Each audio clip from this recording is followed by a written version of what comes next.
the American economy. You know, I have a simple view of how we deal with restoring America's economy. You know, you hear the president, oh, the economy's in great shape. Wall Street's doing well. Yeah.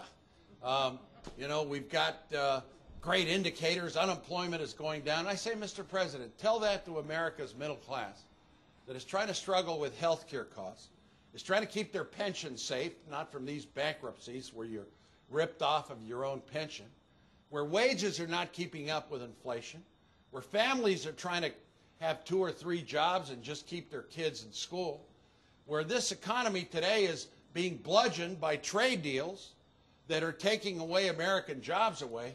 Tell that to the American people. I would simply say that a key to restoring America's financial strength is to do something about America's $9 trillion debt. That is an indebtedness that has come from this administration. And I have a simple problem. A lot of you are saying, well, Governor, how are you going to pay for all this stuff? Well, you know how? We're going to have, within a 4 or 5 year period, a constitutional amendment to balance the budget. I have to do it as a governor. You have to do it as a household. Your governor has to do it. States have to do it. And the federal government racks $9 trillion in debt in wars that nobody wants and tax cuts that nobody wants. And where do we come in? So we have to take steps like that. We got to get rid of corporate welfare, $73 billion.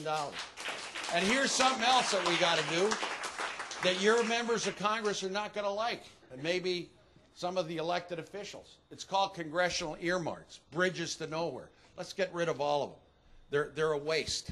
And they prevent us from focusing on infrastructure like the bridge in Minneapolis, the needs of this country. Energy. You know, I was Secretary of Energy 2 years. New Mexico and California compete. Who's the clean energy state? The governor of California and I compete. You know, when he's with me, because he's bigger than I am, I say California is the clean energy.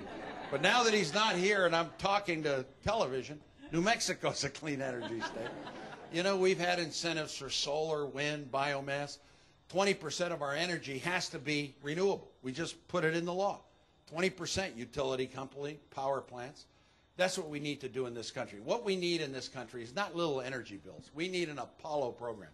We need a John F. Kennedy that says, like when we went to the moon in 10 years, we're going to become energy independent in 10 years, and we're going to reduce greenhouse gas emissions.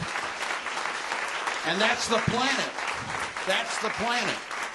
And I see this very pretty little girl, and I say to her that you need to be worried about this generation of politicians that are going to leave you a debt of $9 trillion, a planet that is dirty, a Social Security and Medicare system that today is not sustainable, that needs to be refinanced, and you should be outraged. Well, you are. Do you like my speech so far? I always, you know, by the way, if you're a young person, don't be near a politician because they'll pick on you, you know, because, you know, you're part of the future of the world. And so just a little tip to young people, don't be near politicians like me. And so what we need, again, is a shift. It's a fundamental shift to solar, to wind, to biomass, to biofuels, biodiesel, fuel cells, distributed generation. We need to make that happen. And it has to be a reduction in petroleum and fossil fuels. It has to happen within, I believe, 10 years, and we can reduce it by 50%. Yes. But I'm also going to say something else to you. I'm going to ask you, when it comes to energy, to sacrifice a little bit, to help the country a little bit, to be a little more conscious of how you drive and maybe use mass transit more. Maybe that's not an issue here in Keene. But at the same time, be a little more careful about lighting and air conditioning and washing machines, although I will say that this facility is doing very well on air conditioning. It doesn't exist unless I'm missing it. But, you know, it's something that we have to do as Americans. Let me just close with this. The sixth day. The sixth day, we become an America that we used to be before this administration got in. And I would say that in doing that, here's what I would pledge to do. If I'm elected president, I will follow the Constitution of the United States.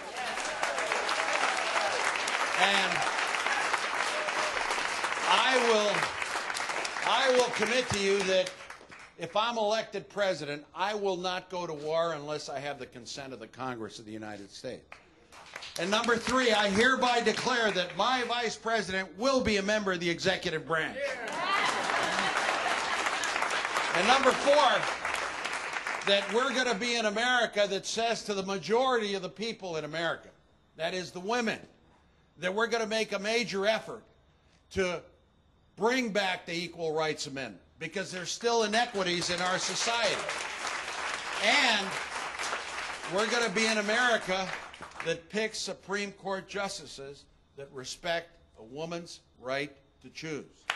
And we're going to be an America, however, that we will do everything we can to stop unwanted pregnancy. That we'll do everything we can to have an America that has abortions that are safe, that are legal, but that are rare.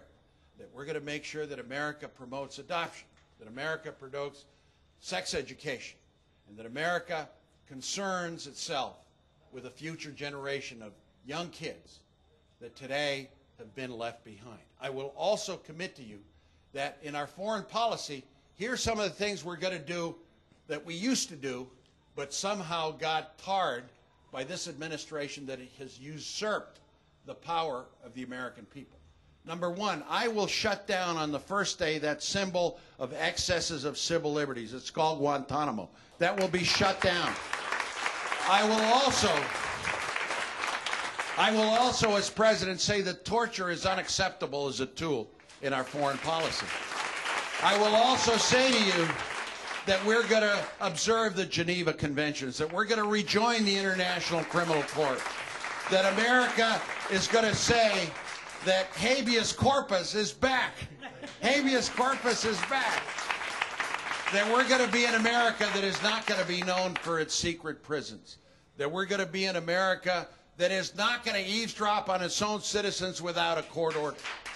That we're going to be an America that is going to not just rejoin the Kyoto Treaty, but we're going to make it stronger with our leadership. That we're going to be an America that once again says to the world that values of common decency and diplomacy and negotiation, we're going to care about poor people in the world.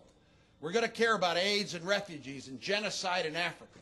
That we're not just going to have a foreign policy where we care about energy and oil and strategic interests in the Middle East and in Iraq, and we're not going to care about those in the third world that today are saying, we want American leadership back.